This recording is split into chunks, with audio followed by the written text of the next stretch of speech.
Good evening. This is Ramya Radhakrishna, flash news. ముంబైలో పలుచోట్ల బాంబులు పీలి ఎన్నో బిల్డింగ్లు కూలిపోయాయి.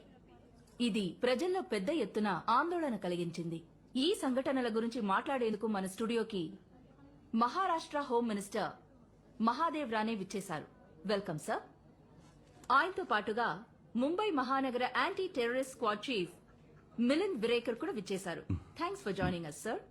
మిలింద్ సార్, ఉగ్రవాదాన్ని అణిచివేసే అధికారిగా మీరేం చెప్పదలుచుకున్నారు? మీ అందరికీ తెలుసు, లయన్స్ లిబరేషన్ గ్రూప్ చీఫ్ దురానీని మేము అరెస్ట్ చేశామని. సుప్రీంకోర్టులో అతను చేసిన నేరాలు రుజువై అతనికి మరణదండన విధించారు.